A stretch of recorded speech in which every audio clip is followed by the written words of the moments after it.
Hello everyone welcome to Victors knowledge this is Chinu Sharma. So ਅੱਜ ਆਪਾਂ cover ਕਰਨ ਜਾ ਰਹੇ ਹਾਂ ਯੂਨਿਟ 4 ਦਾ ਜਿਹੜਾ ਨੈਕਸਟ ਰਿਮੇਨਿੰਗ ਪਾਰਟ ਹੈ। ਸੋ ਯੂਨਿਟ 4 ਨੂੰ ਲੈਕਚਰ ਨੰਬਰ 20 ਤੇ 21 ਇਹ ਦੋ ਪਾਰਟਸ ਦੇ ਵਿੱਚ ਮੈਂ ਕਵਰ ਕਰਵਾ ਰਹੀ ਹਾਂ। ਸੋ ਅੱਜ ਆਪਾਂ ਜਿਹੜੇ 11 ਤੋਂ 21 ਤੱਕ ਟੌਪਿਕਸ ਨੇ ਉਹ ਕਵਰ ਕਰਾਂਗੇ। ਟੋਟਲ 21 ਟੌਪਿਕਸ ਨੇ ਯੂਨਿਟ 4 ਦੇ ਤੇ ਇੰਪੋਰਟੈਂਟ ਯੂਨਿਟ ਹੈ ਕਿਉਂਕਿ ਇਹਦੇ 'ਚ ਤੁਹਾਨੂੰ ਡਾਇਰੈਕਟਲੀ ਸਿੱਧੇ ਸਕੀਮ ਪ੍ਰੋਗਰਾਮ ਉੱਤੇ ਕੁਐਸਚਨ ਆਉਣਗੇ। ਸੋ ਟੈਸਟ ਸੀਰੀਜ਼ ਬਾਰੇ ਤੁਹਾਨੂੰ ਆਲਰੇਡੀ ਪਤਾ ਹੈ। ਸੋ ਜੇ ਤੁਸੀਂ ਬਾਏ ਕਰਨੀ ਚਾਹੁੰਦੇ ਹੋ ਤਾਂ ਇੱਥੇ ਡੀਟੇਲਸ ਮੈਂਸ਼ਨ ਨੇ, ਤੁਸੀਂ ਬਾਏ ਕਰ ਸਕਦੇ ਹੋ। ਸੋ ਅੱਜ ਆਪਾਂ ਨੇ ਸਟਾਰਟ ਕਰਨਾ ਹੈ ਨੈਸ਼ਨਲ ਕ੍ਰੈਸ਼ ਸਕੀਮ ਤੋਂ 11 ਤੋਂ ਲੈ ਕੇ 21। ਸੋ ਸਭ ਤੋਂ ਪਹਿਲੀ ਹੈ ਨੈਸ਼ਨਲ ਕ੍ਰੈਸ਼ ਸਕੀਮ 2017 ਦੇ ਵਿੱਚ ਆਈ ਸੀ। ਸੋ ਇਹ ਜਿਹੜੀ ਸਕੀਮ ਹੁੰਦੀ ਹੈ ਇਹ ਹੁੰਦੀ ਹੈ ਬੱਚਿਆਂ ਦੇ ਲਈ, ਜੋ ਮਹਿਲਾਵਾਂ ਕੰਮ ਕਰਦੀਆਂ ਨੇ ਸੋ ਸਹੀ ਤਰੀਕੇ ਨਾਲ ਕੰਮ ਕਰ ਸਕਣ, ਆਪਣੇ ਬੱਚਿਆਂ ਨੂੰ ਇੱਕ ਸੇਫ ਡੇ ਕੇਅਰ ਫੈਸਿਲਿਟੀ ਦੇ ਵਿੱਚ ਭੇਜ ਸਕਣ। ਸੋ ਜਦੋਂ ਕੰਮ ਕਰ ਰਹੀਆਂ ਨੇ ਉਹਨਾਂ ਸਮੇਂ ਉਹਨਾਂ ਦੇ ਬੱਚੇ ਨੇ ਜਿਹੜੇ ਉਹ ਡੇ ਕੇਅਰ ਫੈਸਿਲਿਟੀਜ਼ ਦੇ ਵਿੱਚ ਰਹਿਣ, ਉੱਥੇ ਉਹਨਾਂ ਨੂੰ ਸਾਰੀਆਂ ਸੁਵਿਧਾਵਾਂ ਮਿਲਦੀਆਂ ਨੇ। ਸੋ 6 ਮਹੀਨੇ ਤੋਂ ਲੈ ਕੇ 6 ਸਾਲ ਤੱਕ ਦੇ ਬੱਚੇ ਨੇ ਜਿਹੜੇ ਇਸ ਸਕੀਮ ਦੇ ਅੰਡਰ ਵਰਕਿੰਗ ਮਦਰਸ ਨੇ, ਜਿਨ੍ਹਾਂ ਦੀਆਂ ਕੰਮ ਕਰਦੀਆਂ ਨੇ ਮਹਿਲਾਵਾਂ, ਸੋ ਆਪਣੇ ਬੱਚਿਆਂ ਨੂੰ ਜਿਨ੍ਹਾਂ ਦੀ ਉਮਰ ਹੈ 6 ਮਹੀਨੇ ਤੋਂ 6 ਸਾਲ ਡੇ ਕੇਅਰ ਫੈਸਿਲਿਟੀ ਵਿੱਚ ਛੱਡ ਸਕਦੀਆਂ ਨੇ, ਇਸ ਸਕੀਮ ਦੀ ਫੈਸਿਲਿਟੀਜ਼ ਨੂੰ ਲੈ ਸਕਦੀਆਂ ਨੇ। ਇਹ ਸਕੀਮ ਸੈਂਟਰ ਦੀ ਸਰਕਾਰ ਸਪਾਂਸਰ ਕਰਦੀ ਹੈ ਤੇ ਇਹਦੀ ਇੰਪਲੀਮੈਂਟਿੰਗ ਏਜੰਸੀ ਹੈ ਮਿਨਿਸਟਰੀ ਆਫ ਵਿਮਨ ਅਤੇ ਚਾਈਲਡ ਡਿਵੈਲਪਮੈਂਟ। ਸੋ ਡੇ ਕੇਅਰ ਫੈਸਿਲਿਟੀ ਦੇ ਵਿੱਚ ਸਲੀਪਿੰਗ ਫੈਸਿਲਿਟੀਜ਼, ਜੇ ਬੱਚੇ ਨੂੰ ਸੌਣਾ ਚਾਹੁੰਦਾ, ਕਿਉਂਕਿ ਆਪਾਂ ਨੂੰ ਪਤਾ ਕਿ 6 ਮਹੀਨੇ ਦਾ ਬੱਚਾ ਬਹੁਤ ਛੋਟਾ ਹੁੰਦਾ ਹੈ, ਸੋ ਉਹ ਵੀ ਪ੍ਰੋਪਰ ਉੱਥੇ ਬੈਡਿੰਗ ਹੁੰਦੀ ਹੈ, ਸਭ ਕੁਝ ਹੁੰਦਾ ਹੈ। ਸੋ ਕੇਅਰ ਟੇਕਰ ਹੁੰਦੇ ਨੇ ਵਧੀਆ, ਪੂਰੇ ਪ੍ਰੋਪਰ ਪੜ੍ਹੇ ਲਿਖੇ। Early stimulation for children below 3 years, pre education 3 ਤੋਂ 6 ਸਾਲ ਤੱਕ ਦੇ ਬੱਚਿਆਂ ਨੂੰ। ਸਪਲੀਮੈਂਟਰੀ ਨਿਊਟ੍ਰੀਸ਼ਨ ਵੀ ਪ੍ਰੋਵਾਈਡ ਕਰਵਾਈ ਜਾਂਦੀ ਹੈ। ਗਰੋਥ ਮੋਨੀਟਰਿੰਗ, ਹੈਲਥ ਚੈੱਕਅਪ ਹੁੰਦਾ ਹੈ। ਕਿਸੇ ਬੱਚੇ ਦੀ ਇਮਿਊਨਾਈਜੇਸ਼ਨ ਬਾਹਰੋਂ ਨਹੀਂ ਹੋਈ ਤਾਂ ਇਸ ਸਕੀਮ ਦੇ ਅੰਡਰ ਜੇ ਉਹਨਾਂ ਨੂੰ ਫੈਸਿਲਿਟੀ ਲੈ ਰਹੇ ਨੇ ਤਾਂ ਪ੍ਰੋਪਰ ਚੈੱਕ ਕਰਕੇ ਜਿਹੜੇ ਬੱਚੇ ਦੀ ਟੀਕਾਕਰਨ ਇਮਿਊਨਾਈਜੇਸ਼ਨ ਨਹੀਂ ਹੋਈ ਉਹਦਾ ਉਹ ਵੀ ਪੂਰਾ ਕੀਤਾ ਜਾਂਦਾ ਹੈ। ਸੋ 26 ਦਿਨ 1 ਮਹੀਨੇ ਦੇ ਅੰਦਰ ਓਪਨ ਰਹਿੰਦੇ ਨੇ, ਜਿਹੜੇ 4 ਸੰਡੇ ਨੇ ਉਦੋਂ ਬੰਦ ਰਹਿੰਦੇ ਨੇ। ਇੱਕ ਦਿਨ ਦੇ ਵਿੱਚ 7.5 ਘੰਟੇ ਛੱਡ ਸਕਦੇ ਹੋ ਆਪਣੇ ਬੱਚੇ ਨੂੰ। ਸੋ ਇੱਕ ਕ੍ਰੈਸ਼ ਦੇ ਵਿੱਚ 25 ਤੋਂ ਜ਼ਿਆਦਾ ਬੱਚੇ ਨਹੀਂ ਹੋਣੇ ਚਾਹੀਦੇ। ਸੋ ਇਹ ਨਹੀਂ ਕਿ ਬਹੁਤ ਜ਼ਿਆਦਾ ਬੱਚੇ ਨੇ, ਭੀੜ ਹੈ, ਧਿਆਨ ਨਹੀਂ ਦਿੱਤਾ ਜਾ ਰਿਹਾ, ਬੱਚੇ ਦੀ ਕੇਅਰ ਨਹੀਂ ਹੋ ਰਹੀ। ਸੋ ਇਹ ਗਾਈਡਲਾਈਨਸ ਨੇ। ਫੰਡ ਸ਼ੇਅਰਿੰਗ ਪ੍ਰੋਗਰਾਮ ਹੈ। ਸੈਂਟਰ, ਸਟੇਟ ਯੂਟੀ, ਐਨਜੀਓਜ਼ ਨੇ, ਵੋਲੰਟਰੀ ਆਰਗੇਨਾਈਜੇਸ਼ਨ ਨੇ। ਸੋ ਸੈਂਟਰ ਇਹਦੇ 'ਚ 60% ਫੰਡਿੰਗ ਦਿੰਦੀ ਹੈ, 30% ਜਿੱਥੇ ਵੀ ਕ੍ਰੈਸ਼ ਹੈ ਜਿਹੜੀ ਸਟੇਟ ਹੈ ਯੂਟੀ ਦੇ ਵਿੱਚ, 10% ਉੱਥੋਂ ਦੀ ਕੋਈ ਲੋਕਲ ਐਨਜੀਓ ਜਾਂ ਵੋਲੰਟਰੀ ਆਰਗੇਨਾਈਜੇਸ਼ਨ। ਸੋ ਨਾਰਥ ਈਸਟਰਨ ਸਟੇਟ ਤੇ ਹਿਮਾਲਯਨ ਸਟੇਟਸ ਦੇ ਲਈ ਇਹ ਰੇਸ਼ੋ ਹੈ 80-10-10। ਸੋ ਉੱਥੇ ਸੈਂਟਰ ਦਾ ਜਿਹੜਾ ਫੰਡ ਹੈ ਉਹ ਜ਼ਿਆਦਾ ਜਾਂਦਾ ਹੈ, ਤੇ ਯੂਟੀਜ਼ ਦੇ ਲਈ ਸਟੇਟ ਜਾਂ ਯੂਟੀ ਦਾ ਕੋਈ ਫੰਡ, ਜਿੱਥੇ ਯੂਟੀ ਦੇ ਵਿੱਚ ਕ੍ਰੈਸ਼ ਹੈ ਸੋ ਉੱਥੇ ਕੀ ਹੈ, ਸਿਰਫ ਔਰ ਸਿਰਫ ਫਿਰ ਉੱਥੇ ਜਾਂਦੀ ਹੈ 90% ਸੈਂਟਰ ਦੀ ਤੇ ਨਾਲ 10% ਕਿਸੇ ਐਨਜੀਓ ਦੀ। ਸੋ ਇੱਥੇ ਸਟੇਟ ਆਊਗਾ, ਜਿਹੜੇ ਯੂਟੀਜ਼ ਨੇ ਉੱਥੇ ਇੱਥੇ ਮੈਂਸ਼ਨ ਕੀਤਾ ਹੋਇਆ ਕਿ 0% ਯੂਟੀਜ਼ ਦਾ ਸ਼ੇਅਰ ਹੈ। ਨੈਕਸਟ ਹੈ ਪ੍ਰਧਾਨ ਮੰਤਰੀ Matru Vandana Yojana. Under nutrition continues to adversely affect majority of women. So ਮਹਿਲਾਵਾਂ ਦੇ ਵਿੱਚ ਜਿਹੜੀ ਕੁਪੋਸ਼ਣਤਾ ਹੁੰਦੀ ਹੈ ਉਸ ਚੀਜ਼ ਦਾ ਮੇਨ ਧਿਆਨ ਦੇਣ ਦੇ ਲਈ ਕਿ ਮਹਿਲਾਵਾਂ ਦਾ ਨਿਊਟ੍ਰੀਸ਼ਨ, ਉਹਨਾਂ ਦੀ ਬਾਡੀ ਹੈਲਦੀ ਰਹੇ, ਅੰਡਰ ਨਿਊਟ੍ਰੀਸ਼ਨ ਨਾ ਰਹਿਣ, ਕੋਈ ਉਹਨਾਂ 'ਚ ਖੂਨ ਦੀ ਕਮੀ ਨਾ ਹੋਵੇ, ਅਨੈਮਿਕ ਨਾ ਹੋਣ, ਆਇਰਨ ਦੀ ਕਮੀ ਨਾ ਹੋਵੇ, ਬੀਪੀ ਨਾ ਉਹਨਾਂ ਦਾ ਲੋ ਰਹਿੰਦਾ ਹੋਵੇ। ਕਿਉਂਕਿ ਇੱਕ ਮਹਿਲਾ ਨੇ ਬਹੁਤ ਸਾਰੀਆਂ ਚੀਜ਼ਾਂ ਕਰਨੀਆਂ ਹੁੰਦੀਆਂ ਨੇ, ਬੱਚੇ ਵੀ ਸੰਭਾਲਣੇ ਨੇ, ਘਰ ਵੀ ਦੇਖਣਾ। ਸੋ ਇੱਕ ਮਦਰ ਹੈ ਜਿਹੜੀ, ਸਪੈਸ਼ਲੀ ਜਦੋਂ ਉਹ ਪ੍ਰੈਗਨੈਂਟ ਹੋ ਕੇ ਹਟਦੀ ਹੈ ਤਾਂ ਉਦੋਂ ਬਹੁਤ ਜ਼ਿਆਦਾ ਡਬਲ ਕੇਅਰ ਕਰਨ ਦੀ ਜ਼ਰੂਰਤ ਹੁੰਦੀ ਹੈ, ਬਾਡੀ ਨੂੰ ਦੁਬਾਰਾ ਤੋਂ ਪੂਰਾ ਹੀਲ ਹੋਣ ਦੀ ਜ਼ਰੂਰਤ ਹੁੰਦੀ ਹੈ। ਸੋ ਅੰਡਰ ਨਰਿਸ਼ਡ ਮਦਰ ਦੇ ਲਈ ਇਹ ਸਪੈਸ਼ਲ ਸਕੀਮ ਹੈ। ਸੋ ਜਿਹੜੀ ਸਕੀਮ ਹੈ ਇਹ ਮੈਟਰਨਿਟੀ ਬੈਨੀਫਿਟ ਪ੍ਰੋਗਰਾਮ ਹੈ, implemented in all district of the country. ਹਰ ਜ਼ਿਲ੍ਹੇ ਦੇ ਵਿੱਚ ਇਹ ਲਾਗੂ ਹੁੰਦੀ ਹੈ ਤੇ ਇਹ ਜਿਹੜੀ ਸਕੀਮ ਹੈ ਨੈਸ਼ਨਲ ਫੂਡ ਸਿਕਿਉਰਿਟੀ ਐਕਟ 2013 ਦੇ ਅੰਤਰਗਤ ਲਿਆਂਦੀ ਗਈ ਸੀ। Providing partial compensation for wage loss in terms of cash incentive. So cash incentive ਦਿੱਤਾ ਜਾਂਦਾ ਹੈ ਪਹਿਲੇ ਬੱਚੇ ਦੀ ਡਿਲੀਵਰੀ ਪਹਿਲਾਂ ਤੇ ਬਾਅਦ। ਸੋ ਜਿੰਨੀ ਅਮਾਊਂਟ ਬਣਦੀ ਹੈ ਉਨੀ ਦਿੱਤੀ ਜਾਂਦੀ ਹੈ। ਸੋ ਜਿਹੜਾ ਕੈਸ਼ ਇਨਸੈਂਟਿਵ ਹੈ ਇਹ ਕਿਹਾ ਜਾਂਦਾ ਹੈ ਕਿ ਇਹਦੇ ਨਾਲ ਜਿਹੜੀ ਮਦਰ ਨੇ, ਪ੍ਰੈਗਨੈਂਟ ਵਿਮਨ ਹੈ, ਜਿਵੇਂ ਤੁਹਾਨੂੰ ਦੱਸਿਆ ਜਸਟ ਪ੍ਰੈਗਨੈਂਸੀ ਹੋ ਕੇ ਹਟੀ ਹੈ, ਲੈਕਟੇਟਿੰਗ ਮਦਰਸ ਨੇ, ਸੋ ਉਹ ਪ੍ਰੋਪਰ ਆਪਣਾ ਹੈਲਥ ਉੱਤੇ ਧਿਆਨ ਦੇਣ, ਨਿਊਟ੍ਰੀਸ਼ਨ ਸਹੀ ਖਾਣ ਵਾਲੀ ਚੀਜ਼ਾਂ, ਤਾਕਤਵਰ ਚੀਜ਼ਾਂ ਖਰੀਦ ਸਕਣ। ਸੋ ਉਹਦੇ ਲਈ ਜਿਹੜੇ ਕੈਸ਼ ਬੈਨੀਫਿਟ ਹੈ ਦਿੱਤੇ ਜਾਂਦੇ ਆ। ਹੁਣ ਇਹਦੇ ਅੰਦਰ ਕਿਸ ਟਾਈਪ ਦੀਆਂ ਮਹਿਲਾਵਾਂ ਆਉਂਦੀਆਂ ਨੇ?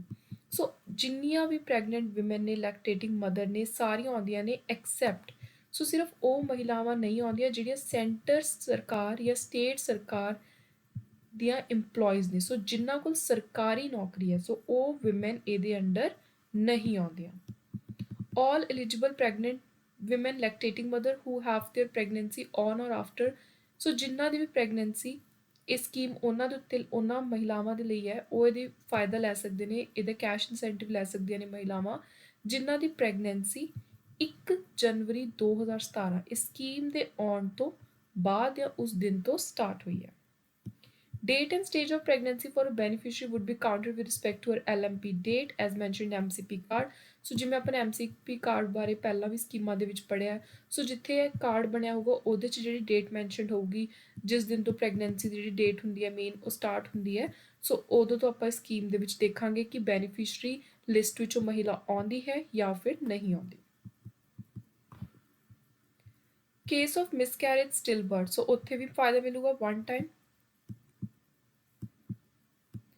Beneficiary is eligible to receive benefit under this scheme only once। ਜੇ ਕੋਈ ਇਨਫੈਂਟ ਮੋਰਟੈਲਿਟੀ ਹੁੰਦੀ ਹੈ ਤਾਂ ਸਿਰਫ ਇੱਕ ਵਾਰੀ ਫਾਇਦਾ ਮਿਲੂਗਾ ਤੁਹਾਨੂੰ, ਜੇ ਬੱਚਾ ਹੋ ਕੇ ਉਹਦੀ ਡੈਥ ਹੋ ਜਾਂਦੀ ਹੈ। ਸੋ ਇੱਥੇ ਕੀ ਹੈ ਕਿ ਜੇ ਸਾਰੀਆਂ ਹੋਰ ਇੰਸਟਾਲਮੈਂਟਸ ਮਿਲ ਚੁੱਕੀਆਂ ਮੈਟਰਨਿਟੀ ਬੈਨੀਫਿਟ ਦੀਆਂ, ਮਾਤਰੂ ਵੰਦਨਾ ਯੋਜਨਾ ਦੀਆਂ ਪਹਿਲਾਂ, ਪ੍ਰੈਗਨੈਂਸੀ ਹੋਣ ਤੋਂ ਪਹਿਲਾਂ, ਤਾਂ ਬਾਅਦ ਵਿੱਚ ਤੁਹਾਨੂੰ ਇਕੱਠੀ ਅਮਾਊਂਟ ਮਿਲ ਜੂਗੀ, ਪਰ ਦੁਬਾਰਾ ਤੋਂ ਜਿਹੜੀ ਹੁੰਦੀ ਹੈ ਕਿ ਲੈਕਟੇਟਿੰਗ ਮਦਰ ਨੂੰ ਮਿਲਦੀ ਹੈ ਥੋੜ੍ਹੇ ਟਾਈਮ ਬਾਅਦ, ਕਿਉਂਕਿ ਜਦ ਬੱਚਾ ਹੀ ਨਹੀਂ ਰਿਹਾ ਫਿਰ ਉਹ ਚੀਜ਼ ਨਹੀਂ ਮਿਲੂਗੀ ਉੱਥੇ ਮਦਰ ਨੂੰ। Pregnant and lactating AWWVs ASHA workers, so ਇਹਨਾਂ ਨੂੰ ਵੀ ਮਿਲ ਸਕਦਾ ਹੈ ਜੇ ਇਹ ਸਕੀਮ ਦੀਆਂ ਕੰਡੀਸ਼ਨਸ ਪੂਰੀਆਂ ਕਰਨ, ਕਿਉਂਕਿ ਇਹ ਆਪਾਂ ਨੂੰ ਪਤਾ ਹੈ ਕਿ ਅਲੱਗ ਤੋਂ ਇੱਕ ਕੰਟਰੈਕਟ ਦੇ ਅੰਦਰ ਕੰਮ ਕਰਦੇ ਨੇ, ਡਾਇਰੈਕਟਲੀ ਕਿਸੇ ਸਰਕਾਰੀ ਨੌਕਰੀ ਦੇ ਵਿੱਚ ਇਹਨਾਂ ਦੀ ਪੋਜੀਸ਼ਨ ਨਹੀਂ ਆਉਂਦੀ, ਇਹ ਵੋਲੰਟੀਅਰ ਵਰਕਰਸ ਨੇ। ਸੋ ਇਹਦੇ 'ਚ ਬੈਨੀਫਿਟ ਕੀ ਮਿਲਦਾ ਹੈ? ਕੈਸ਼ ਇਨਸੈਂਟਿਵ ਮਿਲੂਗਾ 5000 ਦਾ 3 ਇੰਸਟਾਲਮੈਂਟ ਦੇ ਵਿੱਚ। First instalment 1000 the early registration of pregnancy, ਜਦੋਂ ਤੁਸੀਂ ਆਂਗਨਵਾੜੀ ਸੈਂਟਰ ਦੇ ਵਿੱਚ ਆਪਣੀ ਪ੍ਰੈਗਨੈਂਸੀ ਰਜਿਸਟਰ ਕਰਾਤੀ ਉਦੋਂ ਹੀ ਤੁਹਾਨੂੰ 1000 ਮਿਲ ਜੂ। 2000 ਉਸ ਤੋਂ ਬਾਅਦ ਮਿਲੂਗਾ, ਪਹਿਲੇ 6 ਮਹੀਨੇ ਜਦੋਂ ਹੋ ਗਏ ਤੁਹਾਡੀ ਪ੍ਰੈਗਨੈਂਸੀ ਦੇ। ਐਂਟੀਨੇਟਲ ਜਿਹੜਾ ਚੈੱਕਅਪ ਹੈ ਇੱਕ ਵਾਰੀ ਹੋ ਗਿਆ। ਤੀਜੀ ਇੰਸਟਾਲਮੈਂਟ ਚਾਈਲਡ ਬਰਥ, ਜਦੋਂ ਬੱਚਾ ਹੋ ਗਿਆ ਉਹਦੀ ਰਜਿਸਟਰੀ ਹੋ ਗਈ, ਚਾਈਲਡ ਬਰਥ ਹੋ ਗਿਆ ਤਾਂ 2000 ਤੁਹਾਨੂੰ ਉਦੋਂ ਮਿਲਣਗੇ। ਸੋ ਟੋਟਲ 5000 ਰੁਪਏ ਮਿਲਦੇ ਆ।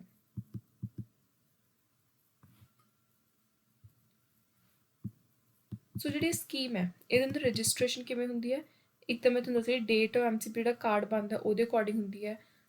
ਸੋ ਜੇ ਕੋਈ ਮਹਿਲਾ ਚਾਹਵੇ ਕਿ ਉਹਨੇ ਸਕੀਮ ਦਾ ਫਾਇਦਾ ਲੈਣਾ ਤਾਂ ਉਹ ਆਂਗਨਵਾੜੀ ਸੈਂਟਰ ਦੀ ਜਿਹੜੀ ਜਾ ਕੇ ਜਾਂ ਕਿਸੇ ਵੀ ਅਪਰੂਵਡ ਹੈਲਥ ਫੈਸਿਲਿਟੀ ਕੋਲ ਜਾ ਕੇ, ਕਿਸੇ ਕਮਿਊਨਿਟੀ ਸੈਂਟਰ ਦੇ ਵਿੱਚ ਜਾ ਕੇ ਆਪਣੇ ਆਪ ਨੂੰ ਰਜਿਸਟਰ ਕਰਵਾ ਸਕਦੇ ਹੋ। ਤੇ ਇੱਕ ਫਾਰਮ ਵਗੈਰਾ ਹੁੰਦਾ, ਐਪਲੀਕੇਸ਼ਨ ਫਾਰਮ 1A ਹੁੰਦਾ, ਇਹਨੂੰ ਫਿਲ ਕਰ ਸਕਦੇ ਆ। ਉੱਥੇ ਫਿਰ ਉਹ ਦੇਖਣਗੇ ਸਾਰਾ ਜਿਹੜਾ ਹੈਲਥ ਕੇਅਰ ਫੈਸਿਲਿਟੀ 'ਚ ਕੰਮ ਕਰਦੇ ਨੇ ਕਿ ਮਹਿਲਾ ਕਿਤੇ ਸਰਕਾਰੀ ਨੌਕਰੀ ਤਾਂ ਨਹੀਂ ਕਰਦੀ। ਸੋ ਇਸ ਟਾਈਪ ਦੇ ਨਾਲ ਸਾਰਾ ਉਹਦੀ ਫਿਰ ਡੀਟੇਲ ਲਈ ਜਾਂਦੀ ਹੈ, ਕੋਈ post account office account number ਹੈ, ਕੋਈ ਬੈਂਕ ਡੀਟੇਲਸ ਨੇ, ਸੋ ਸਾਰੀਆਂ ਮਹਿਲਾ ਦੀਆਂ ਡੀਟੇਲਸ ਉੱਥੇ ਲਈਆਂ ਜਾਂਦੀਆਂ ਨੇ। ਸੋ ਬੇਸਿਕ ਇਨਫੋਰਮੇਸ਼ਨ ਹੈ। ਨੈਕਸਟ ਆ ਗਈ ਨਿਰਭਿਆ ਸਕੀਮ।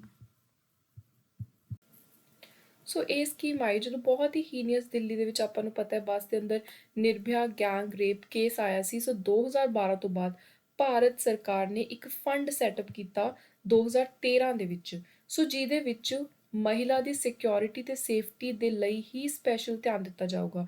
ਸੋ ਇਹ ਫੰਡ 'ਚੋਂ ਪੈਸਾ ਕਿਹਨੂੰ ਮਿਲੂਗਾ? ਸੋ ਇਹ ਫੰਡ 'ਚੋਂ ਜੇ ਕਿਸੇ ਨਾਲ ਵਾਇਲੈਂਸ ਹੋ ਰਹੀ ਹੈ, ਕੋਈ ਗੈਂਗ ਰੇਪ ਵਿਕਟਿਮ ਹੈ, ਸੋ ਉਸ ਤਰੀਕੇ ਦੇ ਨਾਲ ਜਾਂ ਕਿਸੇ ਨਾਲ ਕੋਈ ਵੀ ਸੈਕਸ਼ੂਅਲ ਅਸੌਲਟ ਹੋ ਰਿਹਾ, ਮਹਿਲਾ ਦੀ ਸੇਫਟੀ ਸਿਕਿਉਰਿਟੀ ਦੀ ਗੱਲ ਆ ਰਹੀ ਹੈ, ਸੋ ਉੱਥੇ ਇਸ ਫੰਡਿੰਗ ਨੂੰ ਯੂਜ਼ ਕੀਤਾ ਜਾਊਗਾ।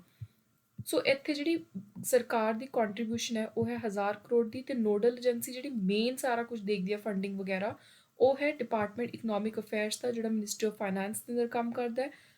ਪਰ ਇਹਦੇ ਅੰਦਰ ਜਿਹੜਾ ਖਰਚਾ ਹੈ ਆਡਿਟਿੰਗ ਵਗੈਰਾ ਐਲੋਕੇਟ ਕਿੰਨਾ ਕਰਨਾ ਉਹ ਇਹ ਦੇਖੂਗੀ, ਕਿੰਨਾ ਐਕਸਪੈਂਡੀਚਰ ਕਰਨਾ ਹੈ, ਕਿਹਨੂੰ ਦੇਣਾ, ਕਿਹੜੀ ਸਕੀਮ ਵਿੱਚ ਮਹਿਲਾ ਨੂੰ ਮਿਲੂਗਾ। ਸੋ ਉਹ ਸਾਰਾ ਕੰਮ ਇੱਥੇ ਦੇਖਦੀ ਹੈ ਜਿਹੜੀ ਮਹਿਲਾ ਤੇ ਬੱਚਿਆਂ ਵਾਲਾ ਡਿਵੈਲਪਮੈਂਟ ਮਿਨਿਸਟਰੀ ਹੈ, ਵਿਮਨ ਐਂਡ ਚਾਈਲਡ ਡਿਵੈਲਪਮੈਂਟ।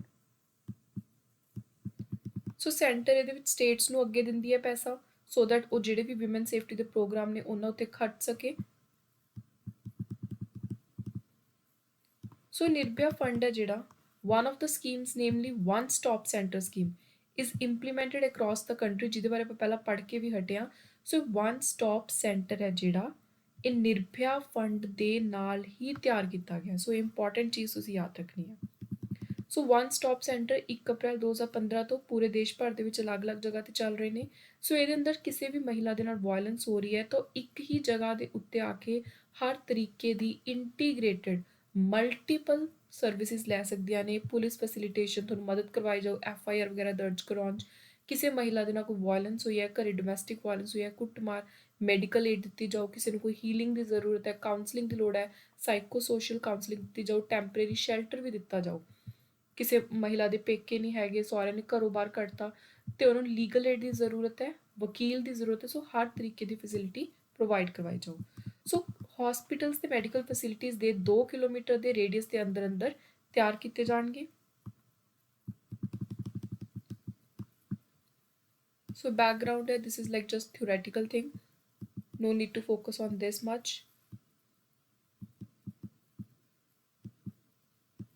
ਸੋ ਇਹਦੇ ਅੰਦਰ ਹੋਰ ਵੀ ਬਹੁਤ ਸਾਰੀਆਂ ਚੀਜ਼ਾਂ ਨੇ। ਇਸ ਫੰਡ ਦਾ ਯੂਜ਼ ਕਰਕੇ ਅਲੱਗ-ਅਲੱਗ ਜਗ੍ਹਾ ਦੇ ਉੱਤੇ ਜਿੱਥੇ ਮੇਨ ਕ੍ਰਾਈਮ ਹੋਣ ਦਾ ਖਤਰਾ ਹੈ, ਜਿੱਥੇ ਮਹਿਲਾਵਾਂ ਨਾਲ ਜ਼ਿਆਦਾ ਰਿਪੋਰਟ ਹੁੰਦੇ ਨੇ ਕੇਸਿਸ ਕਿ ਇੱਥੇ ਕ੍ਰਾਈਮ ਹੋਇਆ, ਸੋ ਉੱਥੇ CCTV ਕੈਮਰਾਸ ਵਗੈਰਾ ਇੰਸਟਾਲ ਕੀਤੇ ਗਏ ਨੇ। ਹੁਣ ਮੇਨ ਗੱਲ ਆ ਗਈ ਫੰਡਿੰਗ ਦੀ, ਕਿਉਂਕਿ ਫੰਡਿੰਗ ਵਾਲਾ ਟੌਪਿਕ ਬਹੁਤ ਇੰਪੋਰਟੈਂਟ ਹੁੰਦਾ ਹੈ। ਇਹ ਅਲੱਗ ਇਹੋ ਜਿਹੀ ਚੀਜ਼ ਹੈ ਜਿਹਦੇ ਉੱਤੇ ਪੇਪਰ ਤੋਂ ਇੱਕ ਅੱਧਾ ਕੁਐਸਚਨ ਡੈਫੀਨੇਟਲੀ ਆਊਗਾ। ਸਪੈਸ਼ਲੀ PPSC ਦਾ ਇਹ ਬਹੁਤ ਹੀ ਫੇਵਰੇਟ ਇੱਕ ਏਰੀਆ ਹੈ। ਫੰਡਿੰਗ ਕਿਨੇ ਕਿੰਨੇ % ਕੀਤੀ, ਕਿੰਨੀ ਹੋਈ, ਉੱਥੇ ਤੁਹਾਨੂੰ ਕਨਫਿਊਜ਼ ਕਰਨ ਲਈ ਸਟੇਟਮੈਂਟ ਬੇਸਡ ਕੁਐਸਚਨ ਦੇ ਵਿੱਚ ਆ ਸਕਦਾ। ਜਿਵੇਂ 2 ਸਟੇਟਮੈਂਟ ਆ ਗਿਆ ਨਿਰਭਇਆ ਫੰਡ ਦੇ ਉੱਤੇ। ਪਹਿਲੀ ਆ ਗਈ ਕਿ one stop centre created through Nirbhaya fund, so that is okay, statement 1 is correct.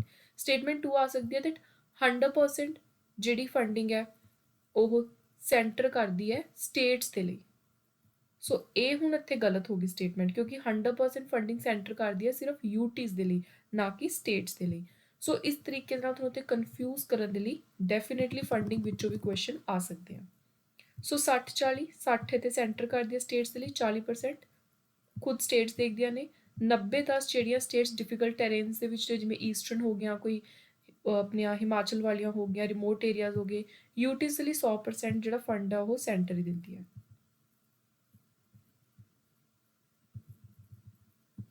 So fund flow public accounting ਤਿਆਰ ਕੀਤਾ ਗਿਆ ਸੈਂਟਰ ਦੇ ਵਿੱਚ। So ministry of women child development ਦੇਖਦੀ ਹੈ, ਮਿਨਿਸਟਰੀ ਆਫ ਫਾਈਨੈਂਸ ਦੇਖਦੀ ਹੈ ਇਹ ਚੀਜ਼ਾਂ, ਜਿਹੜੇ ਪ੍ਰੋਜੈਕਟ ਅੱਗੇ ਦੇਣੇ ਨੇ, ਵੰਡਣੇ ਨੇ। ਤੇ ਸਿੱਧਾ ਜਿਹੜੇ ਸਿਰਫ ਸੈਂਟਰ ਦੇ ਪ੍ਰੋਜੈਕਟਸ ਨੇ ਉਹ ਦੇਖੂਗੀ women and child development the ministry. ਸੋ ਜਿੱਥੇ ਵੀ ਇਹਦੇ ਜਿਹੜੇ ਪੈਸਾ ਮਿਨਿਸਟਰੀ ਆਫ ਵਿਮਨ ਤੇ ਚਾਈਲਡ ਡਿਵੈਲਪਮੈਂਟ ਨੇ ਟ੍ਰਾਂਸਫਰ ਕਰਨਾ ਹੈ ਕਿਸੇ ਨੂੰ ਵੀ, ਤਾਂ ਉਹ ਟ੍ਰਾਂਸਫਰ ਕਰਨ ਦੇ ਲਈ ਪਹਿਲਾਂ ministry of finance the permission ਲੈਣੀ ਪਊ। ਸੋ ਮੇਨਲੀ ਜਿਹੜੀ ਨਿਰਭਇਆ ਫੰਡ ਹੈ ਇਹਦੇ ਨਾਲ ਹੁਣ ਤੱਕ 3 ਸਕੀਮਾਂ ਇੰਪਲੀਮੈਂਟ ਕੀਤੀਆਂ ਗਈਆਂ ਨੇ ਮਿਨਿਸਟਰੀ ਆਫ ਵਿਮਨ ਤੇ ਚਾਈਲਡ ਡਿਵੈਲਪਮੈਂਟ ਦੇ ਦੁਆਰਾ, ਤੇ ਇਹ ਕੁਐਸਚਨ ਬਹੁਤ ਜ਼ਿਆਦਾ ਇੰਪੋਰਟੈਂਟ ਹੈ। ਸੋ ਪਹਿਲੀ ਸਕੀਮ ਜਿਹਦੇ ਬਾਰੇ ਆਪਾਂ ਪੜ੍ਹ ਚੁੱਕੇ ਹਾਂ, ਵਨ ਸਟਾਪ ਸੈਂਟਰ। ਦੂਜੀ ਯੂਨੀਵਰਸਲਾਈਜੇਸ਼ਨ ਆਫ ਵਿਮਨ ਹੈਲਪਲਾਈਨ, ਪੂਰੇ ਦੇਸ਼ ਦੇ ਲਈ ਇੱਕ ਹੈਲਪਲਾਈਨ। ਤੀਜਾ Mahila police volunteer schemes being implemented by ministry of home affair, emergency response support system, central victim compensation fund. So ਇਹ 2 ਸਕੀਮਾਂ ਨੇ ਜਿਹੜੀਆਂ ਕਿ ਮਿਨਿਸਟਰੀ ਆਫ ਹੋਮ ਅਫੇਅਰ ਨੇ ਨਿਰਭਇਆ ਫੰਡ ਦੇ ਅੰਦਰ ਚਲਾਈਆਂ ਨੇ, ਤੇ ਇਹ 3 ਸਕੀਮਾਂ ਨੇ ਜਿਹੜੀਆਂ ਕਿ ਮਿਨਿਸਟਰੀ ਆਫ ਵਿਮਨ ਤੇ ਚਾਈਲਡ ਡਿਵੈਲਪਮੈਂਟ ਨੇ ਚਲਾਈਆਂ ਨੇ। ਸੋ ਟੋਟਲ 5 ਇਹ ਤੁਸੀਂ ਯਾਦ ਰੱਖਣੀ ਹੈ।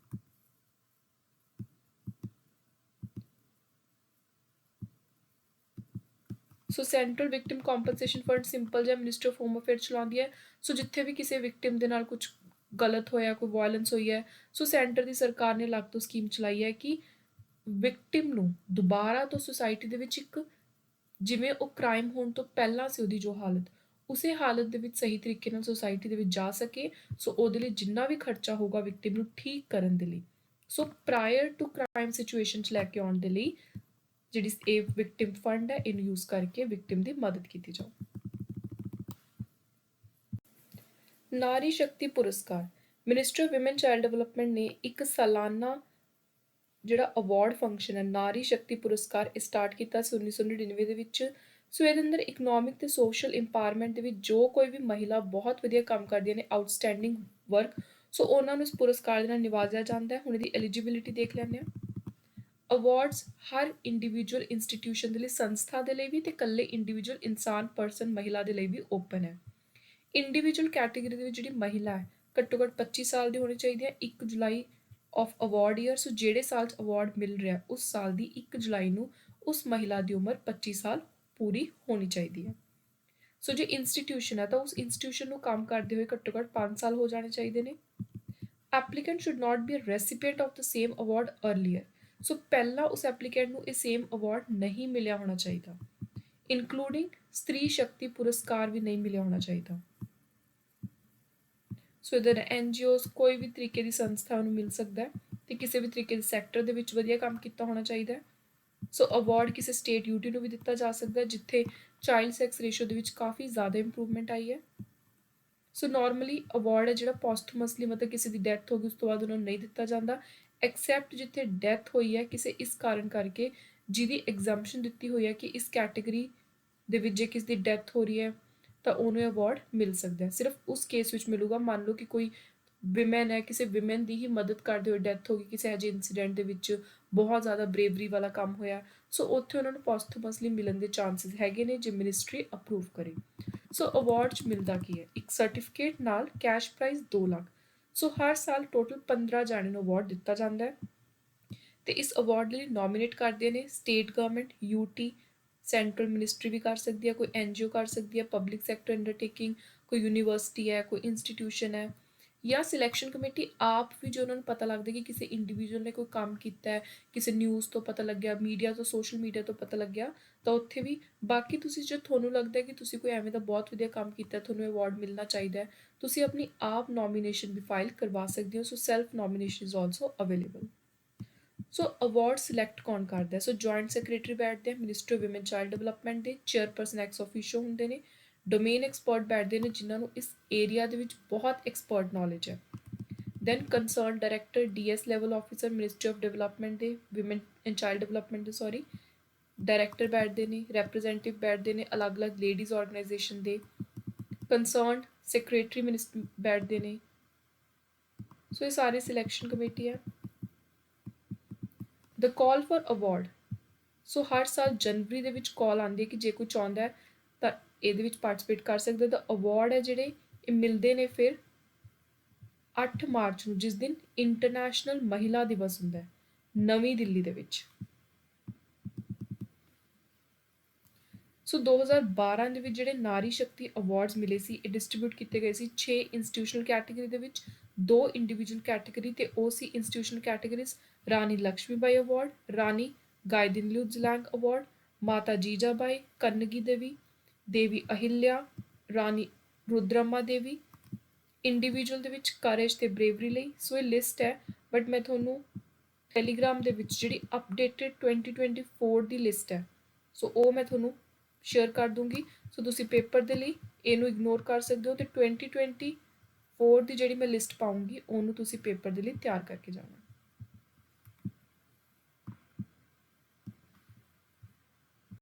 ਉਸ ਤੋਂ ਬਾਅਦ ਹੈ ਮਹਿਲਾ police volunteer. Ministry of child and development in collaboration with home affair for the engagement of ਮਹਿਲਾ ਪੁਲਿਸ ਵੋਲੰਟੀਅਰ ਅਲੱਗ-ਅਲੱਗ ਸਟੇਟ ਤੇ ਯੂਟੀਜ਼ ਦੇ ਵਿੱਚ ਲਗਾਇਆ ਹੈ। ਸੈਂਟਰ ਦੀ ਸਕੀਮ ਹੈ ਇਹ। ਸੋ ਪੁਲਿਸ ਅਥਾਰਟੀਜ਼ ਨੂੰ ਲੋਕਲ ਕਮਿਊਨਿਟੀਜ਼ ਦੇ ਵਿੱਚ ਉਹਨਾਂ ਦੀ ਜ਼ਿਆਦਾ ਆਊਟਰੀਚ ਹੋ ਸਕੇ। ਸੋ ਕੁਝ ਵੋਲੰਟੀਅਰਸ ਜਿਹੜੇ ਨੇ ਹਾਇਰ ਕੀਤੇ ਗਏ ਨੇ ਜੈਂਡਰ ਕੰਸਰਨਸ ਨੂੰ ਲੈ ਕੇ। ਕਈ ਵਾਰੀ ਕੀ ਹੁੰਦਾ ਕਿ ਪੁਲਿਸ ਯੂਨੀਫਾਰਮ 'ਚ ਦੇਖ ਕੇ ਈਵਨ ਚਾਹੇ ਕੋਈ ਮਹਿਲਾ ਪੁਲਿਸ ਆਫਿਸਰ ਹੈ ਕਿ ਕੁਝ ਲੋਕ ਜਿਹੜੇ ਨੇ ਕੰਫਰਟੇਬਲ ਨਹੀਂ ਹੁੰਦੇ। ਸੋ ਮਹਿਲਾ ਪੁਲਿਸ ਵੋਲੰਟੀਅਰਸ ਨੂੰ ਅਲੱਗ ਤਰੀਕੇ ਨਾਲ ਟ੍ਰੇਨ ਕੀਤਾ ਜਾਂਦਾ ਹੈ ਕਿ ਇਹ ਨੋਰਮਲ ਲੋਕਲ ਕਮਿਊਨਿਟੀ ਦੇ ਵਿੱਚੋਂ ਹੀ ਹੋਣ, ਸੋ ਦੈਟ ਉੱਥੋਂ ਦੇ ਲੋਕਾਂ ਦੇ ਨਾਲ ਜਦੋਂ ਕੋਈ ਗੱਲਬਾਤ ਕਰਨੀ ਹੈ, ਕੋਈ ਰਿਪੋਰਟ ਕਰਨਾ ਹੈ, ਕੋਈ ਰਿਸਪੌਂਸ ਹੋਣਾ ਕ੍ਰਾਈਮ ਕੇਸ ਨੂੰ ਲੈ ਕੇ, ਤਾਂ ਇੱਕ ਕੁਇਕ ਐਕਸ਼ਨ ਹੋ ਸਕੇ। ਸੋ ਜੇ ਆਪਾਂ ਐਲੀਜੀਬਿਲਿਟੀ ਕ੍ਰਾਈਟੇਰੀਆ ਦੀ ਗੱਲ ਕਰੀਏ ਤਾਂ ਓਬਵੀਅਸਲੀ ਵਿਮਨ ਐਪਲੀਕੈਂਟ ਹੋਣੀ ਚਾਹੀਦੀ ਹੈ ਕਿਉਂਕਿ ਮਹਿਲਾ ਪੁਲਿਸ ਵੋਲੰਟੀਅਰਸ ਦੀ ਗੱਲ ਹੋ ਰਹੀ ਹੈ। 21 ਸਾਲ ਤੋਂ ਛੋਟੀ ਏਜ ਨਹੀਂ ਹੋਣੀ ਚਾਹੀਦੀ, ਐਟਲੀਸਟ 12th ਪਾਸ ਹੋਣੀ ਚਾਹੀਦੀ ਹੈ, ਸੇਮ ਜੋਗ੍ਰਾਫੀਕਲ ਏਰੀਆ ਤੋਂ ਜਿੱਥੇ ਇਹਨਾਂ ਨੂੰ ਲਗਾਇਆ ਜਾਊਗਾ, ਸੋ ਦੈਟ ਲੋਕਲ ਲੈਂਗੁਏਜ ਬਾਰੇ ਪਤਾ ਹੋਵੇ, ਪਰ ਪਹਿਲਾਂ ਕਿਸੇ ਵੀ ਕ੍ਰਾਈਮ ਦੇ ਲਈ ਉਹਨਾਂ ਨੂੰ ਜੇਲ੍ਹ ਵਿੱਚ ਨਾ ਗਏ ਹੋਣ, ਇੰਪ੍ਰਿਜ਼ਨਮੈਂਟ ਨਾ ਹੋਈ ਹੋਵੇ, ਕੋਈ ਕ੍ਰਿਮੀਨਲ ਪ੍ਰੋਸੀਡਿੰਗਸ ਨਾ ਉਹਨਾਂ ਦੇ ਅਗੇਂਸਟ ਹੋਣ। ਸੋ ਡਾਕੂਮੈਂਟਸ ਦੀ ਜੇ ਗੱਲ ਕਰੀਏ ਤਾਂ ਬਹੁਤ ਹੀ ਸਿੰਪਲ ਡਾਕੂਮੈਂਟ ਨੇ, ਇਹ ਇੰਨਾ ਜ਼ਿਆਦਾ ਐਗਜ਼ਾਮੀਨੇਸ਼ਨ ਪੁਆਇੰਟ ਆਫ ਵਿਊ ਤੋਂ ਇੰਪੋਰਟੈਂਟ ਨਹੀਂ ਹੈ। ਐਪਲੀਕੇਸ਼ਨ ਪ੍ਰੋਸੀਜਰ ਬਹੁਤ ਹੀ ਸਿੰਪਲ ਹੈ।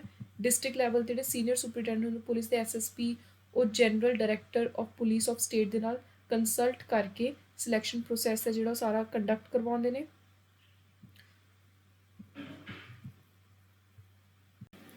ਸੋ ਜੇ ਗੱਲ ਕਰੀਏ ਆਪਾਂ ਟਰਮ ਪੀਰੀਅਡ, ਜਿਹੜਾ ਇਨੀਸ਼ੀਅਲ ਸਟਾਰਟਿੰਗ ਐਮਪੀਵੀ ਦਾ ਵੋਲੰਟੀਅਰਸ ਦਾ ਟਰਮ ਪੀਰੀਅਡ 2 ਸਾਲ ਤੱਕ ਦਾ ਹੈ, ਪਰ ਉਹਨੂੰ ਹਰ 6 ਮਹੀਨੇ ਰਿਵਿਊ ਕੀਤਾ ਜਾ ਸਕਦਾ ਹੈ। ਜੇ ਜ਼ਰੂਰਤ ਪਵੇ ਟਰਮੀਨੇਟ ਵੀ ਹੋ ਸਕਦਾ ਜੇ ਉਹਨਾਂ ਦੀ ਪਰਫਾਰਮੈਂਸ ਸਹੀ ਨਹੀਂ ਹੈਗੀ, ਉਹ ਆਪਣਾ ਕੰਮ ਨਹੀਂ ਸਹੀ ਕਰ ਰਹੇ। ਰੈਜ਼ੀਗਨੇਸ਼ਨ ਦੇਣਾ ਤਾਂ 1 ਮਹੀਨੇ ਦਾ ਪਹਿਲਾਂ ਨੋਟਿਸ ਦੇਣਾ ਪੈਂਦਾ ਅਤੇ ਉਹ ਨੋਟਿਸ ਪੀਰੀਅਡ ਸਰਵ ਕਰਨਾ ਪਊਗਾ। ਮੰਥਲੀ ਅਲਾਉੈਂਸ ਦੀ ਹੁਣ ਆਪਾਂ ਗੱਲ ਕਰਾਂਗੇ, ਇਹ ਇੰਪੋਰਟੈਂਟ ਐਗਜ਼ਾਮ ਦੇ ਲਈ। ਸੋ ਉਹਨਾਂ ਨੂੰ ਉਹਨਾਂ ਦਾ ਪੋਕਿਟ ਐਕਸਪੈਂਸ ਹੈ ਜਿਹੜਾ, ਜਿਵੇਂ ਮੋਬਾਈਲ ਫੋਨ, ਲੋਕਲ ਟਰਾਂਸਪੋਰਟੇਸ਼ਨ, ਇਹ ਸਾਰੀ ਚੀਜ਼ਾਂ ਕਵਰ ਕਰਨ ਦੇ ਲਈ 1000 ਰੁਪਇਆ ਅਪਰੋਕਸੀਮੇਟਲੀ ਹਰ ਮਹੀਨੇ ਦਿੱਤਾ ਜਾਂਦਾ ਹੈ। ਸੋ ਉਸ ਤੋਂ ਬਾਅਦ 3 ਦਿਨਾਂ ਦੀ ਜਿਹੜੀ ਟ੍ਰੇਨਿੰਗ ਹੁੰਦੀ ਹੈ ਉਹਦੇ ਵਿੱਚ ਉਹਨਾਂ ਨੂੰ ਟਰੈਵਲਿੰਗ ਡੀਅਰਨੈਸ ਅਲਾਊਂਸ ਮਿਲਦਾ ਹੈ। ਰਿਵਾਰਡ ਅਤੇ ਰੈਕੋਗਨੀਸ਼ਨ, ਜੇ ਉਹਨਾਂ ਨੇ ਕੋਈ ਬਹੁਤ ਵਧੀਆ ਆਊਟਸਟੈਂਡਿੰਗ ਕੰਮ ਕੀਤਾ ਹੈ ਜਾਂ 3 ਆਊਟਸਟੈਂਡਿੰਗ ਪਰਫਾਰਮੈਂਸ ਚੁਣੇ ਜਾਂਦੇ ਨੇ, ਫਸਟ, ਸੈਕਿੰਡ, ਥਰਡ ਪੋਜੀਸ਼ਨ ਦਿੱਤੀ ਜਾਂਦੀ ਹੈ। ਸੋ 10,000 ਪਹਿਲੇ ਵਾਲੇ ਨੂੰ, ਸੈਕਿੰਡ ਪੋਜੀਸ਼ਨ 'ਤੇ 5,000, ਥਰਡ 'ਤੇ 3,000। ਸੋ ਫੰਡਿੰਗ ਹੈ ਜਿਹੜੀ ਸੈਂਟਰ ਤੋਂ ਪਤਾ ਆਪਾਂ ਨੂੰ ਹੁੰਦੀ ਹੈ ਯੂਟੀਜ਼ ਦੇ ਵਿੱਚ। ਐਂਡ ਜਿਹੜੇ ਸੈਂਟਰ ਅਤੇ ਸਟੇਟ ਨੇ ਇਸ ਸਕੀਮ ਨੂੰ, ਜਿਹੜਾ ਨਿਰਭਿਆ ਫੰਡ ਦਾ ਕਾਸਟ ਸ਼ੇਅਰਿੰਗ ਰੇਸ਼ੋ ਹੈ 60-40 ਆਪਾਂ ਨੇ ਦੇਖਿਆ ਸੀ। ਸੋ ਉਹੀ ਸੇਮ ਰੇਸ਼ੋ ਇੱਥੇ ਹੁੰਦੀ ਹੈ ਫੋਲੋ।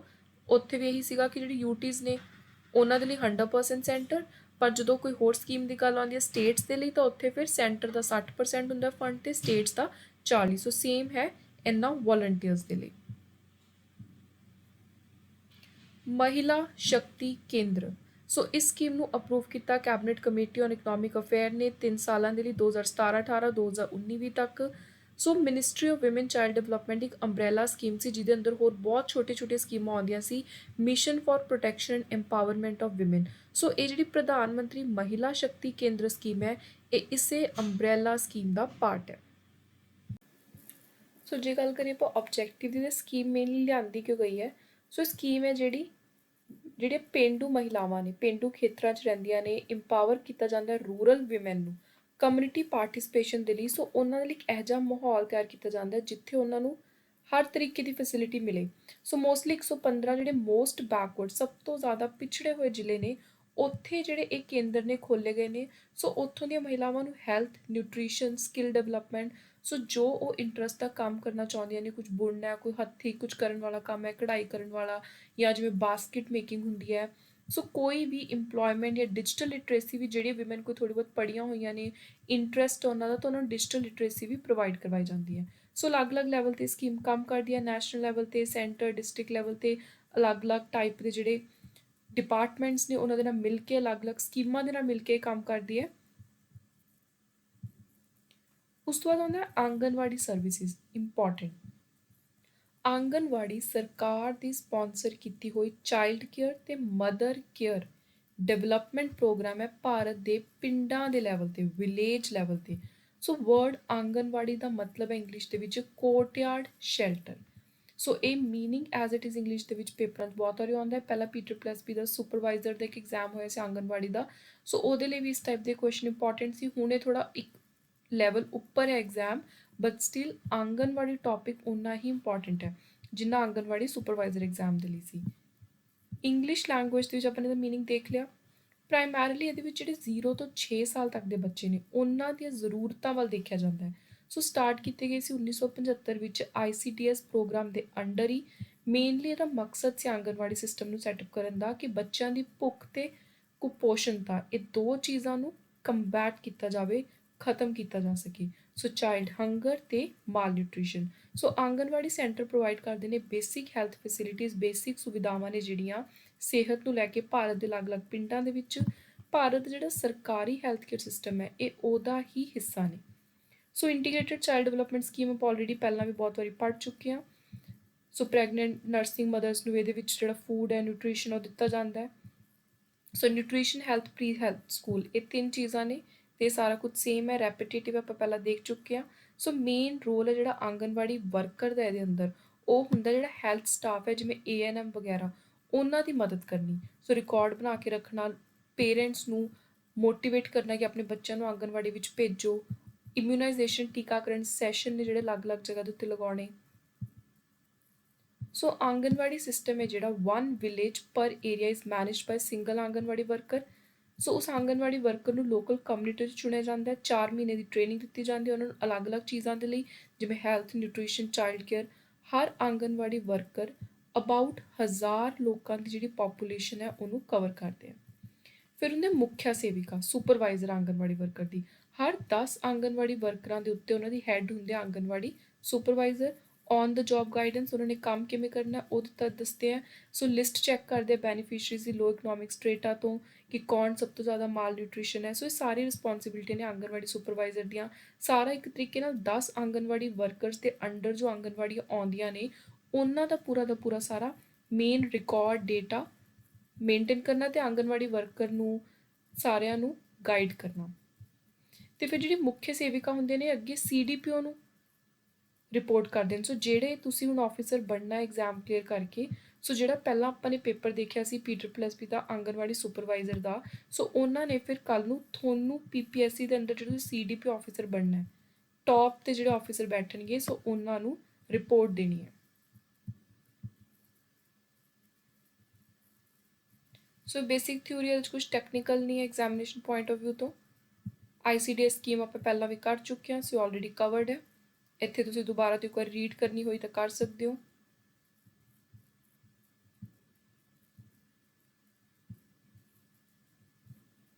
ਸੋ ਇਹ ਸਾਰਾ ਕੁਝ ਦੱਸਿਆ ਹੋਇਆ ਕਿ ਜਿੰਨੇ ਵੀ ਆਂਗਨਵਾੜੀ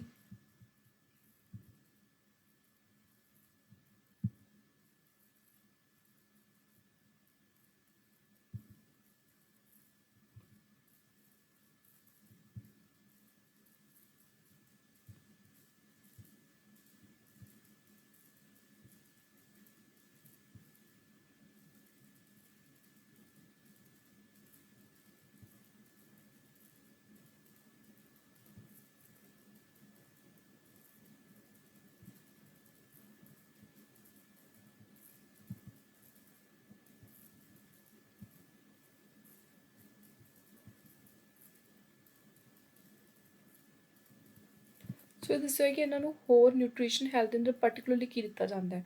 ਸੋ ਜਦੋਂ ਆਪਾਂ ਗੱਲ ਕਰਦੇ ਹਾਂ ਕਿ ਮੇਨਲੀ ਖਾਣ ਵਾਲੀ ਚੀਜ਼ਾਂ ਦੀ, ਸੋ ਉੱਥੇ ਜਿਹੜੀ ਮੈਡੀਸਿਨ ਕਿੱਟ ਵੀ ਦਿੱਤੀ ਜਾਂਦੀ ਹੈ 1500 ਰੁਪਏ ਪਰ ਐਨਮ। ਮਿੰਨੀ ਕਿੱਟ ਇੱਕ ਹੁੰਦੀ ਹੈ 750। Pre school kit including training, administrative expense ਹੈ। ਸੋ ਇਹ ਸਾਰਾ ਦੱਸਿਆ ਹੋਇਆ ਕਿ ਟੋਟਲ ਕਿੰਨਾ ਖਰਚਾ ਹੁੰਦਾ ਹੈ। ਜਿਹੜੇ ਸੈਂਟਰ ਨੇ ਆਂਗਨਵਾੜੀ ਸੈਂਟਰ, ਉਹਨਾਂ ਨੂੰ ਕੀ ਦਿੱਤਾ ਜਾਵੇ, ਹਰ ਸੈਂਟਰ ਦੇ ਵਿੱਚ ਇਹ ਸਾਰੀ ਫੈਸਿਲਿਟੀਜ਼ ਤੁਹਾਨੂੰ ਮਿਲਣਗੀਆਂ। ਸੋ ਰੈਂਟ ਦਾ ਕਿੰਨਾ ਖਰਚਾ ਹੈ, ਮੇਨਟੇਨੈਂਸ ਦਾ ਕਿੰਨਾ ਖਰਚਾ ਹੈ। ਫਿਰ ਕਿਉਂਕਿ ਹੁਣ ਆਂਗਨਵਾੜੀ ਜੇ ਸੈਂਟਰ ਖੋਲ੍ਹਿਆ ਤਾਂ ਉੱਥੇ ਇਕਵਿਪਮੈਂਟ ਫਰਨੀਚਰ ਵੀ ਚਾਹੀਦੀ ਹੈ। ਸੋ 5 ਸਾਲਾਂ ਦੇ ਲਈ ਜਿਵੇਂ ਉੱਥੇ ਉਹਨਾਂ ਨੂੰ ਵੱਡੀਆਂ ਨੂੰ 10,000 ਰੁਪਏ ਦਿੱਤਾ ਜਾਂਦਾ ਇਕਵਿਪਮੈਂਟ ਵਗੈਰਾ ਦੇ ਲਈ, ਰਿਪੇਅਰ ਕਰਵਾਉਣ ਦੇ ਲਈ, ਕੋਈ ਵਾਟਰ ਫਿਲਟਰ ਦੀ ਕਾਸਟ ਕਵਰ ਕਰਨੀ ਹੈ। ਸੋ ਇਹ ਸਾਰਾ ਪੂਰਾ ਦਾ ਪੂਰਾ ਖਰਚਾ ਦੱਸਿਆ ਹੋਇਆ ਕਿ ਕਿੰਨਾ ਹੁੰਦਾ। ਬਾਕੀ ਇਹ ਵੀ ਜ਼ਿਆਦਾ ਤੁਹਾਨੂੰ ਟੈਕਨੀਕੈਲਿਟੀ ਵਿੱਚ ਜਾਣ ਦੀ ਜ਼ਰੂਰਤ ਨਹੀਂ ਹੈ। ਸੈਲਰੀ ਵਗੈਰਾ ਤੁਸੀਂ ਦੇਖ ਸਕਦੇ ਹੋ, ਜੇ ਤੁਹਾਡੇ ਕੋਲ ਟਾਈਮ ਹੈ ਤਾਂ ਐਡੀਸ਼ਨਲ ਇਨਫੋਰਮੇਸ਼ਨ ਤੁਸੀਂ ਜ਼ਰੂਰ ਦੇਖ ਸਕਦੇ ਹੋ। ਸੋ ਹੁਣ ਇੰਪੋਰਟੈਂਟ ਚੀਜ਼ ਹੈ ਕਿ ਕਿੰਨੀ ਪਾਪੂਲੇਸ਼ਨ ਦੇ ਲਈ ਆਂਗਨਵਾੜੀ ਸੈਂਟਰ ਜਾਂ ਮਿੰਨੀ ਆਂਗਨਵਾੜੀ ਸੈਂਟਰ ਖੋਲ੍ਹੇ ਜਾਂਦੇ ਨੇ। ਸੋ ਇੱਕ ਆਂਗਨਵਾੜੀ ਸੈਂਟਰ ਹੋਊਗਾ ਜਿੱਥੇ 400 ਤੋਂ 800 ਪਾਪੂਲੇਸ਼ਨ ਹੈ, 2 ਜਿੱਥੇ 800 ਤੋਂ 1600। ਸੋ ਉਸ ਪਿੰਡ ਵਿੱਚ ਹੋਣਗੇ 3 ਜਿੱਥੇ 1600 ਤੋਂ 2400 ਨੇ। ਉਸ ਤੋਂ ਬਾਅਦ ਮਲਟੀਪਲ ਆਫ 800, ਜਿਵੇਂ ਜਿਵੇਂ ਵੱਧਦੇ ਜਾਣਗੇ ਉਵੇਂ ਵੀ ਇੱਕ ਆਂਗਨਵਾੜੀ ਸੈਂਟਰ ਵੀ ਵੱਧਦਾ ਜਾਊਗਾ। ਸੋ ਜਿਵੇਂ ਮੰਨ ਲਓ 2400 ਤੋਂ ਬਾਅਦ ਜੇ 3200 ਹੋ ਗਏ ਤਾਂ ਹੋਰ ਇੱਕ ਆਂਗਨਵਾੜੀ ਸੈਂਟਰ ਖੁੱਲ੍ਹ ਜੂਗਾ। ਸੋ ਇਸ ਤਰੀਕੇ ਦੇ ਨਾਲ। ਸੋ ਬਾਕੀ ਜਿਹੜੇ ਟਰਾਈਬਲ ਕੋਈ ਆਦੀਵਾਸੀ ਖੇਤਰ ਨੇ, ਡੈਜ਼ਰਟ ਹਿੱਲੀ ਏਰੀਆਜ਼ ਨੇ, ਸੋ ਉੱਥੇ ਥੋੜ੍ਹੀ ਜਿਹੀ ਘੱਟ ਪਾਪੂਲੇਸ਼ਨ ਹੁੰਦੀ ਹੈ ਤਾਂ ਉੱਥੇ ਇੱਕ ਹੁੰਦਾ। ਉਸ ਤੋਂ ਬਾਅਦ ਛੋਟੇ ਕਈ ਜਗ੍ਹਾ 'ਤੇ ਹੁੰਦੇ ਨੇ ਆਂਗਨਵਾੜੀ, ਮਿੰਨੀ ਆਂਗਨਵਾੜੀ ਸੈਂਟਰ ਕਹਿੰਦੇ ਆ, 150 ਤੋਂ 400 ਦੀ ਪਾਪੂਲੇਸ਼ਨ ਦੇ ਲਈ, ਜਾਂ ਜਿੱਥੇ ਔਨ ਡਿਮਾਂਡ ਜ਼ਰੂਰਤ ਪੈ ਜਾਵੇ, ਜਿੱਥੇ ਸੈਟਲਮੈਂਟ ਦੇ ਕੋਲ ਐਟਲੀਸਟ 40 ਬੱਚੇ ਨੇ ਅੰਡਰ 6 ਈਅਰ ਆਫ ਏਜ, ਪਰ ਕੋਈ ਆਂਗਨਵਾੜੀ ਸੈਂਟਰ ਨਹੀਂ ਹੈ। ਸੋ 40 ਬੱਚਿਆਂ ਦੇ ਲਈ ਵੀ ਔਨ ਡਿਮਾਂਡ ਜੇ ਲੱਗਦਾ ਕਿਸੇ ਪਿੰਡ ਵਾਲਿਆਂ ਨੂੰ ਤਾਂ ਉਹ ਪਰਮਿਸ਼ਨ ਲੈ ਕੇ ਸਰਕਾਰ ਨੂੰ ਡਿਮਾਂਡ ਕਰ ਸਕਦੇ ਨੇ। Then a scheme for adolescent girl, 2010 ਦੇ ਵਿੱਚ ਸਕੀਮ ਆਈ ਸੀ 11 ਤੋਂ 14 ਸਾਲ ਤੱਕ ਦੀਆਂ ਕੁੜੀਆਂ ਦੇ ਲਈ। ਸੋ ਮੇਨਲੀ ਇੱਥੇ ਹੋਈ ਹੈ ਕਿ ਉਹਨਾਂ ਦੀ ਸਾਰੀ ਅਨੀਮੀਆ ਵਗੈਰਾ ਨਾ ਹੋਵੇ, ਆਇਰਨ ਦੀ ਕਮੀ ਨਾ ਹੋਵੇ। ਜਿੰਨੀਆਂ ਵੀ ਹੋਰ ਸਕੀਮਾਂ ਨੇ ਵੱਡੀਆਂ ministry of women and child development ਜਿਹੜੀ ਸਪੈਸ਼ਲੀ ਐਡੋਲੈਸੈਂਟ ਗਰਲਸ ਨੂੰ ਲੈ ਕੇ ਨੇ, ਸੋ ਉਹ ਸਾਰੀਆਂ ਸਕੀਮਾਂ ਦੇ ਨਾਲ ਮਿਲ ਕੇ ਕੰਮ ਕਰਦੇ ਨੇ।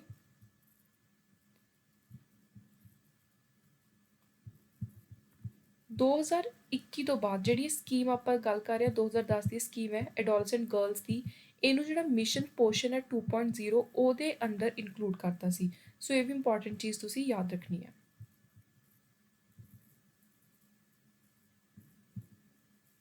ਸੋ ਕੁੜੀਆਂ ਨੂੰ ਜਿਵੇਂ ਮੈਂ ਤੁਹਾਨੂੰ ਦੱਸਿਆ ਆਇਰਨ, ਫੋਲਿਕ ਐਸਿਡ, ਇਹ ਪਹਿਲਾਂ ਵੀ ਆਪਾਂ ਪੜ੍ਹ ਚੁੱਕੇ ਹਾਂ, ਥੋੜ੍ਹਾ ਰੈਪੀਟੇਟਿਵ ਹੈ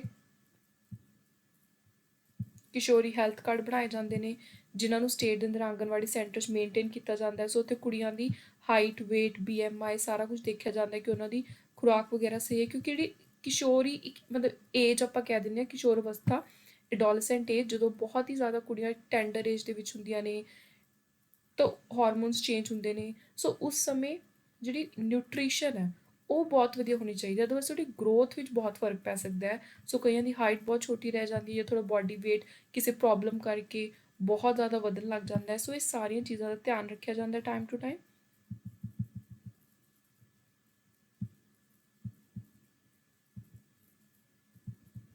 ਦੈਨ ਹੈ ਪੋਸ਼ਣ ਅਭਿਆਨ।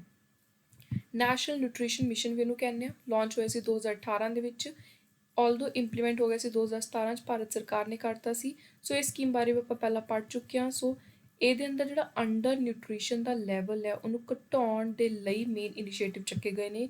ਸੋ ਜਿਹੜਾ ਮਿਸ਼ਨ ਹੈ ਇਹ ਮਲਟੀ ਮਿਨਿਸਟੀਰੀਅਲ ਇਨੀਸ਼ੀਏਟਿਵ ਹੈ।